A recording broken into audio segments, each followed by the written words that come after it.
അധ്യായം 21. ദാവീദ് ഒളിച്ചോടുന്നു.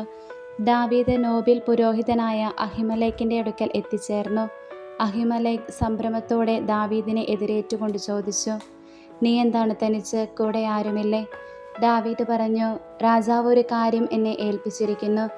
ഞാൻ നിന്നെ ഏൽപ്പിച്ചയക്കുന്ന കാര്യം ആരും അറിയരുതെന്ന് എന്നോട് കൽപ്പിച്ചിട്ടുമുണ്ട്. എൻ്റെ ഭൃത്യന്മാരോട് ഇന്ന സ്ഥലത്ത് വരണമെന്ന് ഞാൻ ഏർപ്പാട് ചെയ്തിട്ടുണ്ട്. ആകയാൽ അങ്ങയുടെ കൈവശം എന്തുണ്ട്? എനിക്ക് 5 അപ്പം തരിക, ഇല്ലെങ്കിൽ ഉള്ളതാകട്ടെ. പുരോഹിതൻ ദാവീദിനോട് പറഞ്ഞു, വിശുദ്ധയപ്പമല്ലാതെ സാധാരണയപ്പം എൻ്റെ കൈവശമില്ല. നിന്റെ ഭൃത്യന്മാർ സ്ത്രീകളിൽ നകന്നു നിൽക്കുന്നവരാണെങ്കിൽ മാത്രമേ തരികയുള്ളൂ. ദാവീദ് പറഞ്ഞു, സത്യമായി ഞാൻ യാത്ര പോകുമ്പോഴൊക്കെ ഞങ്ങൾ സ്ത്രീകളിൽ നിന്ന് അകന്നിരിക്കും. സാധാരണ യാത്രയിൽ പോലും എൻ്റെ ഭൃത്യന്മാരുടെ പാത്രങ്ങൾ ശുദ്ധിയുള്ളവയായിരിക്കും. അതിലെത്രയോ അധികമായി ഇന്ന്.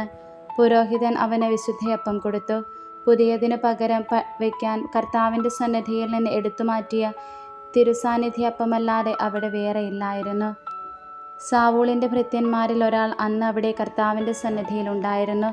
സാവൂളിൻ്റെ ഇടയപ്രമാണിയും ഏദോമിനുമായ ദോയേഗ് ആയിരുന്നു അത്. ദാവീദ് അഹിമേലെക്കിനോട് ചോദിച്ചു, അങ്ങയുടെ കൈവശം കുന്തമോ വാളോ ഉണ്ടോ? രാജാവ് കൽപ്പിച്ച കാര്യം നിർവഹിക്കാനുള്ള തിടുക്കത്തിൽ ഞാൻ വാളോ മറ്റു ആയുധങ്ങളോ എടുക്കാൻ വിട്ടുപോയി.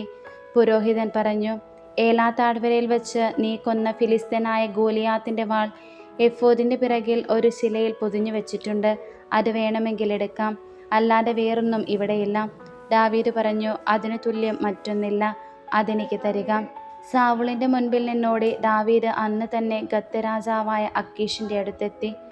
അക്കീഷിൻ്റെ ഭൃത്യന്മാർ അവനോട് പറഞ്ഞു, ഈ ദാവീദ് ആ നാട്ടിലെ രാജാവല്ലേ? സാവൂൾ 1000 കൊന്നു, ദാവീദോ 10,000 എന്ന് ഇവനെക്കുറിച്ചല്ലേ അവർ പാടി നൃത്തം ചെയ്തത്. ദാവീദ് ഇതിൻ്റെ പൊരുൾ ഗ്രഹിച്ചപ്പോൾ ഗത്തിലെ രാജാവായ അക്കീഷിനെ വളരെയധികം ഭയപ്പെട്ടു. അവരുടെ മുൻപിൽ അവൻ ഭാവം മാറ്റി ബുദ്ധിഭ്രമം നടിച്ച് വാതിലിൻ്റെ കതകുകളിൽ കുത്തിവരയ്ക്കുകയും താടിയിലൂടെ തുപ്പലൊലിപ്പിക്കുകയും ചെയ്തുകൊണ്ടിരുന്നു. അക്കീഷ് ഭൃത്യരോട് ചോദിച്ചു, ഇവൻ ഭ്രാന്തനാണെന്ന് നിങ്ങൾ കാണുന്നില്ലേ? അവനെ എന്തിന് എൻ്റെ അടുക്കൽ കൊണ്ടുവന്നു? എൻ്റെ മുൻപിൽ ഭ്രാന്ത് കളിപ്പിക്കാൻ ഇവനെ കൊണ്ടുവരാൻ എനിക്കിവിടെ ഭ്രാന്തന്മാരുടെ കുറവാണോ? എൻ്റെ കൊട്ടാരത്തിലാണോ ഇവൻ വരേണ്ടത്? അധ്യായം 22. ദാവീദ് അവിടെ നിന്ന് ഓടി രക്ഷപ്പെട്ട് അദുല്ലാം ഗുഹയിലെത്തി. അവൻ്റെ സഹോദരന്മാരും കുടുംബം മുഴുവനും ഇതറിഞ്ഞ് അവിടെ ചെന്നു.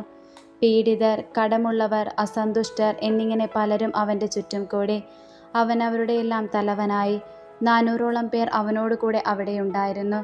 ദാവീദ് അവിടെ നിന്ന് മോവാബിലുള്ള മിസ്പയിൽ എത്തി. മോവാബ് രാജാവിനോട് അപേക്ഷിച്ചു, ദൈവം എനിക്ക് വേണ്ടി എന്താണ് ചെയ്യാൻ പോകുന്നതെന്ന് അറിയുന്നത് വരെ എൻ്റെ മാതാപിതാക്കന്മാർ അങ്ങയുടെ കൂടെ താമസിക്കാൻ അനുവദിക്കണം. അവരെ അവൻ മോവാബ് രാജാവിൻ്റെ അടുത്താക്കി. ദാവീദ് രക്ഷാസങ്കേതത്തിലായിരുന്ന കാലമത്രയും അവർ അവിടെ താമസിച്ചു. പ്രവാചകനായ ഗാദ് ദാവീദിനോട് പറഞ്ഞു, സങ്കേതത്തിൽ ഒളിച്ചിരുന്നത് മതി, യൂദാദേശത്തേക്ക് പോവുക. അതനുസരിച്ച് ദാവീദ് ഹെരേത്ത് വനത്തിലേക്ക് പോയി. പുരോഹിതന്മാരെ വധിക്കുന്നു. ദാവീദിനെയും കൂട്ടാളികളെയും കണ്ടെത്തിയെന്ന് സാവൂൾ അറിഞ്ഞു. അവൻ കുന്തവുമായി ഗിബെയയിലെ കുന്നിൻ മുകളിലുള്ള പിജൂല മരത്തിൻ്റെ ചുവട്ടിലിരിക്കുകയായിരുന്നു. ഭൃത്യന്മാർ ചുറ്റും നിന്നിരുന്നു. സാവൂൾ ചുറ്റും നിന്നിരുന്ന ഭൃത്യന്മാരോട് പറഞ്ഞു, ബെഞ്ചമിൻ ഗോത്രജരെ കേൾക്കുവേൻ. ജെസ്സിയുടെ മകൻ നിങ്ങൾക്ക് നിലങ്ങളും മുന്തിരിത്തോട്ടങ്ങളും തരുമോ? നിങ്ങളെ സഹസ്രാധിപന്മാരും ശതാധിപന്മാരുമാക്കുമോ? നിങ്ങൾ എനിക്കെതിരെ ഗൂഢാലോചന നടത്തിയില്ലേ? ജെസ്സിയുടെ മകനുമായി എൻ്റെ പുത്രൻ സഖ്യമുണ്ടാക്കിയപ്പോൾ ആരും എന്നോട് പറഞ്ഞില്ല. അവൻ എൻ്റെ ദാസനായ ദാവീദിനെ എനിക്കെതിരായി തിരിച്ചുവിടുകയും പതിയിരിക്കാൻ പ്രേരിപ്പിക്കുകയും ചെയ്തിട്ട് നിങ്ങളിൽ ഒരുവൻ പോലും എന്നോട് പറയുകയോ എന്നോട് സഹതപിക്കുകയോ ചെയ്തില്ല. അപ്പോൾ സാവൂളിൻ്റെ ഭൃത്യന്മാരുടെ അടുത്തു നിന്നിരുന്ന എദോമ്യനായ ദയോഗ് പറഞ്ഞു, ജെസ്സിയുടെ മകനെ ഞാൻ കണ്ടു. നോബിൽ വെച്ച് അഹിത്തൂബിൻ്റെ പുത്രൻ അഹിമേലെക്കിൻ്റെ അടുക്കൽ അവൻ വരികയായിരുന്നു. അഹിമേലെക്ക് അവനും വേണ്ടി കർത്താവിനോട് പ്രാർത്ഥിച്ചു. അവന് ഭക്ഷണവും ഫിലിസ്ത്യനായ ഗോലിയാത്തിൻ്റെ വാളും കൊടുത്തു. രാജാവ് അഹിത്തൂബിൻ്റെ മകനും പുരോഹിതനുമായ അഹിമേലെക്കിനെയും അവൻ്റെ പിതൃഭവനത്തിലുള്ള എല്ലാവരെയും നോബിലുള്ള എല്ലാ പുരോഹിതന്മാരെയും ആളയച്ചു വരുത്തി. സാവൂൾ പറഞ്ഞു, അഹിത്തൂബിൻ്റെ പുത്ര കേൾക്കുക. പ്രഭു സംസാരിച്ചാലും അവൻ പ്രതിവചിച്ചു. സാവൂൾ ചോദിച്ചു, നീയും ജെസ്സിയുടെ മകനും കൂടി എനിക്കെതിരായി എന്തിന് ഗൂഢാലോചന നടത്തി? നീ അവന് അപ്പവും വാളും കൊടുക്കുകയും അവനു വേണ്ടി കർത്താവിൻ്റെ ഹിതം ആരായുകയും ചെയ്തില്ലേ? അതുകൊണ്ടല്ലേ അവൻ ഇന്നും എനിക്കെതിരായി പ്രവർത്തിക്കുന്നത്? അഹിമേലെക്ക് പറഞ്ഞു, അങ്ങയുടെ സേവകന്മാരിൽ ദാവീദിനോളം വിശ്വസ്തനായി വേറെ ആരുണ്ട്? അവൻ അങ്ങയുടെ മരുമകനും അംഗരക്ഷകന്മാരുടെ അധിപനും അങ്ങയുടെ ഭവനത്തിൽ ആദരിക്കപ്പെടുന്നവനുമല്ലേ? അവനു വേണ്ടി ദൈവത്തോട് ആരായുന്നത് ആദ്യമല്ല.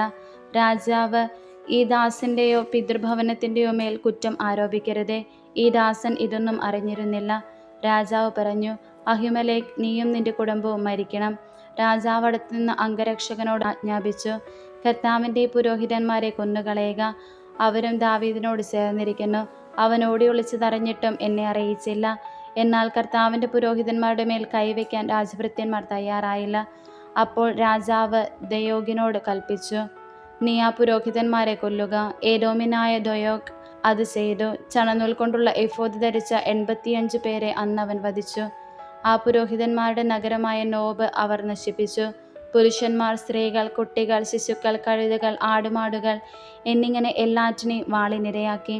എന്നാൽ അഹിത്തൂബിൻ്റെ മകൻ അഹിമേലെക്കിൻ്റെ പുത്രന്മാരിൽ ഒരുവനായ അബിയാതർ രക്ഷപ്പെട്ടോടി ദാവീദിൻ്റെ അടുത്തെത്തി. കർത്താവിൻ്റെ പുരോഹിതന്മാരെ സാവൂൾ വധിച്ച വിവരം അവൻ അറിയിച്ചു. ദാവീദ് അബിയാതറിനോട് പറഞ്ഞു, ഏദോമ്യനായ ദോയേഗ് അവിടെ ഉണ്ടായിരുന്നതിനാൽ അവൻ തീർച്ചയായും സാവൂളിനോട് പറയുമെന്ന് അന്ന് തന്നെ ഞാൻ മനസ്സിലാക്കിയിരുന്നു. നിന്റെ പിതൃഭവനത്തിൽ എല്ലാവരും മരിക്കുന്നതിന് ഞാൻ കാരണമായി. ഭയപ്പെടേണ്ട, എന്നോട് കൂടെ താമസിക്കുക. എൻ്റെ ജീവൻ അപഹരിക്കാൻ നോക്കുന്നവർ നിന്റെയും ജീവൻ അന്വേഷിക്കുന്നു. എൻ്റെ അടുക്കൽ നീ സുരക്ഷിതനായിരിക്കും. അധ്യായം 23. ദാവീദ് കെയിലായിൽ. ഫിലിസ്ത്യർ കെയില ആക്രമിക്കുന്നെന്നും മെതിക്കളങ്ങൾ കവർച്ച ചെയ്യുന്നെന്നും ദാവീദിന് അറിവ് കിട്ടി. അതിനാൽ അവൻ കർത്താവിനോട് ആരാഞ്ഞു, ഞാൻ പോയി ഫിലിസ്ത്യരെ ആക്രമിക്കട്ടെയോ? കർത്താവ് ദാവീദിന് അനുമതി നൽകി. പോയി ഫിലിസ്ത്യരെ ആക്രമിച്ച് കെയില രക്ഷിക്കുക. ദാവീദിനോട് കൂടെയുള്ളവർ ചോദിച്ചു, നമ്മളിവിടെ യൂദയായിൽ തന്നെ ഭയന്നാണ് കഴിയുന്നത്. പിന്നെ എങ്ങനെ ഫിലിസ്ത്യരെ നേരിടാൻ കെയിലായിൽ പോകും? ദാവീദ് വീണ്ടും കർത്താവിനോട് ആരാഞ്ഞു. കർത്താവ് പറഞ്ഞു, കെയിലായിലേക്ക് പോവുക. ഫിലിസ്ത്യരെ ഞാൻ നിന്റെ കയ്യിൽ ഏൽപ്പിക്കും. ദാവീദും കൂട്ടരും അവിടെ ചെന്ന് ഫിലിസ്ത്യരുമായി ഏറ്റുമുട്ടി. അവരുടെ ആടുമാടുകളെ അപഹരിച്ചു. വലിയൊരു കൂട്ടക്കൊല അവിടെ നടന്നു. അങ്ങനെ ദാവീദ് കെയില നിവാസികളെ രക്ഷിച്ചു. അഹിമേലെക്കിൻ്റെ മകൻ അബിയാതർ രക്ഷപ്പെട്ട് കെയിലായിൽ ദാവീദിൻ്റെ അടുത്ത് വരുമ്പോൾ കയ്യിൽ ഒരു എഫോദും ഉണ്ടായിരുന്നു. ദാവീദ് കെയിലായിൽ വന്നിട്ടുണ്ടെന്ന് സാവൂളിന് അറിവ് കിട്ടി. അവൻ പറഞ്ഞു, ദൈവം അവനെ എൻ്റെ കയ്യിൽ ഏൽപ്പിച്ചിരിക്കുന്നു. എന്തെന്നാൽ വാതിലുകളും ഓടാമ്പലുമുള്ള പട്ടണത്തിൽ പ്രവേശിച്ച് അവൻ സ്വയം കുരുങ്ങിയിരിക്കുന്നു. സാവൂൾ ജനത്തെ വിളിച്ചുകൂട്ടി കെയിലായിൽ ചെന്ന് ദാവീദിനെയും കൂട്ടരെയും ആക്രമിക്കാൻ കൽപ്പിച്ചു. സാവൂൾ തനിക്കെതിരെ ദുരാലോചന നടത്തുന്ന വിവരമറിഞ്ഞ് ദാവീദ് പുരോഹിതനായ അബിയാതറിനോട് പറഞ്ഞു, എഫോദ് ഇവിടെ കൊണ്ടുവരിക. അനന്തരം ദാവീദ് പ്രാർത്ഥിച്ചു, ഇസ്രായേലിൻ്റെ ദൈവമായ കർത്താവേ, എന്നെ പ്രതി കെയില നഗരത്തെ നശിപ്പിക്കാൻ സാവൂൾ ഒരുങ്ങുന്നതായി അങ്ങേ ദാസൻ കേട്ടു. കെയില നിവാസികൾ എന്നെ അവൻ്റെ കയ്യിൽ ഏൽപ്പിച്ചു കൊടുക്കുമോ? അങ്ങയുടെ ദാസൻ കേട്ടതുപോലെ സാവൂൾ ഇങ്ങോട്ട് വരുമോ? ഇസ്രായേലിൻ്റെ ദൈവമായ കർത്താവേ, അങ്ങയുടെ ദാസന് ഉത്തരമരുളണമേ. അവൻ വരുമെന്ന് കർത്താവ് അറിയിച്ചു. ദാവീദ് ചോദിച്ചു, കെയിലാക്കാർ എന്നെയും എൻ്റെ ആൾക്കാരെയും സാവൂളിൻ്റെ കയ്യിൽ ഏൽപ്പിച്ചു കൊടുക്കുമോ? കർത്താവ് പറഞ്ഞു, അവർ നിന്നെ ഏൽപ്പിച്ചു കൊടുക്കും. ഉടനെ ദാവീദും 600ഓളം വരുന്ന അവൻ്റെ ആൾക്കാരും കെയിലായിൽ നിന്ന് പുറത്തു കടന്ന് എങ്ങോട്ടെന്നില്ലാതെ യാത്രയായി. കെയിലായിൽ നിന്ന് അവൻ രക്ഷപ്പെട്ടു എന്നറിഞ്ഞപ്പോൾ സാവൂൾ യാത്ര നിർത്തിവെച്ചു. ദാവീദ് സീഫിൽ. ദാവീദ് സീഫ് മരുഭൂമിയിലെ കുന്നുകളിൽ ഒളിസ്ഥലങ്ങളിൽ താമസിച്ചു. സാവൂൾ ദിനം തോറും അവനെ അന്വേഷിച്ചു കൊണ്ടിരുന്നു. എന്നാൽ ദൈവം അവനെ സാവൂളിൻ്റെ കയ്യിൽ ഏൽപ്പിച്ചില്ല. തൻ്റെ ജീവനെ തേടിയാണ് സാവൂൾ സഞ്ചരിക്കുന്നതെന്നറിഞ്ഞപ്പോൾ ദാവീദ് ഭയപ്പെട്ടു. അവൻ സിഫ് മരുഭൂമിയിലെ ഹൊറേഷിലായിരുന്നു. സാവൂളിൻ്റെ മകൻ ജോനാഥൻ ഹൊറേഷിൽ എത്തി ദാവീദിനെ ദൈവനാമത്തിൽ ധൈര്യപ്പെടുത്തി. അവൻ പറഞ്ഞു, ഭയപ്പെടേണ്ട, എൻ്റെ പിതാവ് സാവൂളിനെ നിന്നെ പിടികിട്ടുകയില്ല. നീ ഇസ്രായേലിൻ്റെ രാജാവാകും. ഞാൻ നിനക്ക് രണ്ടാമനായിരിക്കും. എൻ്റെ പിതാവിനും ഇതറിയാം. അവർ ഇരുവരും കർത്താവിൻ്റെ സന്നിധിയിൽ ഒരു ഉടമ്പടി ചെയ്തു. ദാവീദ് ഹൊറേഷിൽ താമസിച്ചു. ജോനാഥൻ വീട്ടിലേക്ക് തിരിച്ചുപോയി. സിഫുകാർ ഗിബയായിൽ സാവൂളിൻ്റെ അടുക്കൽ ചെന്ന് പറഞ്ഞു, ഞങ്ങളുടെ സമീപം ജഷിമോന് തെക്ക് ഹൊറേഷിലുള്ള ഹക്കിയായി കുന്നിലെ സങ്കേതങ്ങളിൽ ദാവീദ് ഒളിച്ചിരിക്കുന്നു. ആകയാൽ രാജാവേ, അങ്ങേക്ക് ഇഷ്ടമുള്ളപ്പോൾ വരിക. അവനെ രാജാവിൻ്റെ കയ്യിൽ ഏൽപ്പിച്ചു തരുന്ന കാര്യം ഞങ്ങൾ ഏറ്റിരിക്കുന്നു. സാവൂൾ പറഞ്ഞു, കർത്താവ് നിന്നെ അനുഗ്രഹിക്കട്ടെ. നിങ്ങൾക്ക് എന്നോട് ദയ തോന്നിയല്ലോ. നിങ്ങൾ പോയി സൂക്ഷ്മമായി അന്വേഷിക്കുവേൻ. അവൻ്റെ ഒളിസ്ഥലം എവിടെയെന്നും ആരെല്ലാം അവനെ കണ്ടിട്ടുണ്ടെന്നും മനസ്സിലാക്കുവേൻ. അവൻ വലിയ തന്ത്രശാലിയാണെന്ന് ഞങ്ങൾ കേട്ടിരിക്കുന്നത്. ആകയാൽ അവൻ്റെ ഒളിസ്ഥലങ്ങളെല്ലാം കണ്ടുപിടിച്ചതിനു ശേഷം തിരികെ വന്ന് സൂക്ഷ്മവിവരം എന്നെ അറിയിക്കുവേൻ. അപ്പോൾ ഞാൻ നിങ്ങളോട് കൂടെ പോരാം.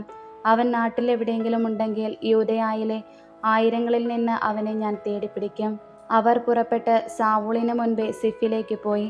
ദാവീദും അനുചരന്മാരും ഹൃഷിമോന് തെക്ക് ആരാബായിലെ മാവോൻ മരുഭൂമിയിലായിരുന്നു. സാവൂളും സേവകരും അവനെ അന്വേഷിച്ച് പുറപ്പെട്ടു. ഇതറിഞ്ഞ ദാവീദ് മാവോൻ മരുഭൂമിയിലുള്ള പാറക്കെട്ടിലേക്ക് പോയി. സാവൂൾ ഇത് കേട്ട് ദാവീദിനെ പിന്തുടർന്ന് ആ മരുഭൂമിയിലെത്തി. സാവൂൾ മലയുടെ ഒരു വശത്തുകൂടെയും ദാവീദും അനുചരന്മാരും മറുവശത്തു കൂടെയും പോയി. സാവൂളിൽ നിന്ന് രക്ഷപ്പെടാൻ ദാവീദ് ബന്ധപ്പെടുകയായിരുന്നു. ദാവീദിനെയും അനുയായികളെയും പിടിക്കാൻ സാവൂളും സൈന്യവും അടുത്തുകൊണ്ടിരുന്നു. അപ്പോൾ ഒരു ദൂതൻ വന്ന് സാവൂളിനോട് പറഞ്ഞു, വേഗം വരണം, ഫിലിസ്ത്യർ നമ്മുടെ രാജ്യത്തെ ആക്രമിച്ചിരിക്കുന്നു. ഇത് കേട്ട് അവൻ ദാവീദിനെ പിന്തുടരാതെ ഫിലിസ്ത്യർക്കെതിരെ പുറപ്പെട്ടു. അങ്ങനെ ആ സ്ഥലത്ത് നിന്ന് രക്ഷപ്പെടലിൻ്റെ പാറ എന്ന് ഇന്നു പേരുണ്ടായി. ദാവീദ് അവിടെ നിന്ന് എൻഗോദിലെ ഒളിസ്ഥലങ്ങളിൽ ചെന്ന് പാർത്തു. അധ്യായം 24. സാവൂളിനെ വെറുതെ വിടുന്നു. ഫിലിസ്ത്യരെ തുരത്തിയതിനു ശേഷം മടങ്ങി വന്നപ്പോൾ ദാവീദ് എൻഗേദിലെ മരുഭൂമിയിലുണ്ടെന്ന് സാവൂളിന് അറിവ് കിട്ടി. ഉടനെ അവൻ ഇസ്രായേലിൽ നിന്ന് തിരഞ്ഞെടുത്ത 3000 പേരെ കൂട്ടിക്കൊണ്ട് ദാവീദിനെയും അനുചരന്മാരെയും അന്വേഷിച്ച് കാട്ടാടിൻ പാറകളിലേക്ക് പോയി. അവൻ വഴിയരികിലുള്ള ആലകളിലെത്തി. അവിടെ ഒരു ഗുഹയിൽ വിസർജനത്തിനായി കടന്നു. അതേ ഗുഹയുടെ ഉള്ളറകളിലായിരുന്നു ദാവീദും അനുയായികളും ഒളിച്ചിരുന്നത്. ദാവീദിനോട് അനുയായികൾ പറഞ്ഞു, ഞാൻ നിന്റെ ശത്രുവിനെ നിന്റെ കയ്യിൽ ഏൽപ്പിക്കും. നിനക്കിഷ്ടമുള്ളത് അവനോട് ചെയ്യാം എന്ന് കർത്താവ് അങ്ങയോട് പറഞ്ഞിരുന്ന ആ ദിവസം ഇതാണ്. ദാവീദ് എഴുന്നേറ്റ് സാവൂളിൻ്റെ മേലങ്കിയുടെ അറ്റം പതുക്കെ മുറിച്ചെടുത്തു. അതോർത്തവൻ പിന്നീട് വ്യസനിച്ചു. അവൻ അനുയായികളോട് പറഞ്ഞു, എൻ്റെ യജമാനെതിരെ കൈയുയർത്താൻ അവിടുന്ന് ഇടവരുത്താതിരിക്കട്ടെ.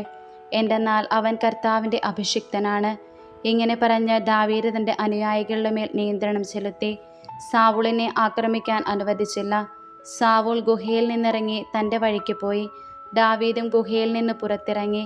എൻ്റെ യജമാനനായ രാജാവേ എന്ന് സാവൂളിനെ പുറകിൽ നിന്ന് വിളിച്ചു. സാവൂൾ തിരിഞ്ഞു നോക്കിയപ്പോൾ ദാവീദ് സാഷ്ടാംഗം വീണ വിധേയത്വം കാണിച്ചു. അവൻ സാവൂളിനോട് ചോദിച്ചു, ദാവീദ് അങ്ങയുടെ ശത്രുവാണെന്ന് പറയുന്നവരുടെ വാക്കുകൾ അങ്ങ് കേൾക്കുന്നത് എന്തിന്? കർത്താവ് എന്നെ ഈ ഗുഹയിൽ വെച്ച് അങ്ങേ എൻ്റെ കയ്യിൽ ഏൽപ്പിച്ചതെങ്ങനെയെന്ന് അങ്ങ് തന്നെ കണ്ടില്ലേ? അങ്ങയെ കൊല്ലണമെന്ന് ചിലർ പറഞ്ഞെങ്കിലും ഞാനത് ചെയ്തില്ല. എൻ്റെ യജമാനെതിരെ ഞാൻ കൈയുയർത്തുകയില്ല. അങ്ങ് കർത്താവിൻ്റെ അഭിഷിക്തനാണെന്നും ഞാൻ അവരോട് പറഞ്ഞു. എൻ്റെ പിതാവേ, ഇതാ എൻ്റെ കയ്യിൽ അങ്ങയുടെ മേലങ്കിയുടെ ഒരു കഷ്ണം.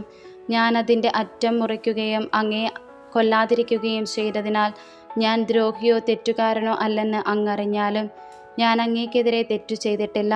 എന്നിട്ടും അങ്ങൻ്റെ ജീവൻ അപഹരിക്കാൻ അവസരം തേടുന്നു. നാം ഇരുവർക്കുമിടയിൽ കർത്താവ് തന്നെ ന്യായം വിധിക്കട്ടെ. കർത്താവ് എനിക്ക് വേണ്ടി അങ്ങയോട് പ്രതികാരം ചെയ്യട്ടെ. എൻ്റെ കരം അങ്ങയുടെ മേൽ പതിക്കുകയില്ല. ദുഷ്ടത ദുഷ്ടനിൽ നിന്ന് പുറപ്പെടുന്നുവെന്നാണല്ലോ പഴമൊഴി. അങ്ങയുടെ മേൽ എൻ്റെ കൈ പതിക്കുകയില്ല. ആരെ തേടിയാണ് ഇസ്രായേൽ രാജാവ് പുറപ്പെട്ടിരിക്കുന്നത്? ആരെയാണ് അങ്ങ് അനുധാവനം ചെയ്യുന്നത്? ചത്ത പട്ടിയെയോ ഒരു ചെള്ളിനെയോ? വിധിയാളനായ കർത്താവ് എന്നെയും അങ്ങയെയും വിധിക്കട്ടെ. അവിടുന്ന് എന്നെ പരിശോധിച്ച് അങ്ങയുടെ കയ്യിൽ നിന്ന് രക്ഷിക്കട്ടെ. ദാവീദ് സാവൂളിനോട് ഇത് പറഞ്ഞു കഴിഞ്ഞപ്പോൾ അവൻ, എൻ്റെ മകനെ ദാവീദേ, ഇത് നിന്റെ സ്വരം തന്നെയോ എന്ന് ചോദിച്ചുകൊണ്ട് ഉറക്കെ കരഞ്ഞു. അവൻ ദാവീദിനോട് പറഞ്ഞു, നീ എന്നേക്കാൾ നീതിമാനാണ്. ഞാൻ നിനക്ക് ചെയ്ത തിന്മയ്ക്ക് പകരം നീ നന്മ ചെയ്തിരിക്കുന്നു. കർത്താവ് എന്നെ നിന്റെ കയ്യിൽ ഏൽപ്പിച്ചിട്ടും നീ എന്നെ കൊല്ലാതെ വിട്ട് എന്നോട് ഇങ്ങനെ പെരുമാറിയെന്ന് ഇന്ന് നീ കാണിച്ചു തന്നു. ശത്രുവിനെ കയ്യിൽ കിട്ടിയാൽ ആരെങ്കിലും വെറുതെ വിടുമോ? ഇന്ന് നീ എനിക്ക് ചെയ്ത നന്മയ്ക്ക് കർത്താവ് നിനക്ക് നന്മ ചെയ്യട്ടെ. നീ തീർച്ചയായും രാജാവാകുമെന്നും ഇസ്രായേലിൻ്റെ രാജ്യത്വം നിന്നിൽ സ്ഥിരപ്പെടുമെന്നും എനിക്കറിയാം. ആകയാൽ ശേഷം എൻ്റെ സന്തതിയെ നിർമൂലമാക്കി എൻ്റെ നാമം എൻ്റെ പിതൃഭവനത്തിൽ നിന്ന് നീക്കം ചെയ്യുകയില്ലെന്ന് കർത്താവിൻ്റെ നാമത്തിൽ നീ എന്നോട് സത്യം ചെയ്യണം. ദാവീദ് സാവൂളിനോട് അങ്ങനെ സത്യം ചെയ്തു. സാവൂൾ കൊട്ടാരത്തിലേക്ക് പോയി. ദാവീദും അനുയായികളും സംഗീത സ്ഥാനത്തേക്കും പോയി.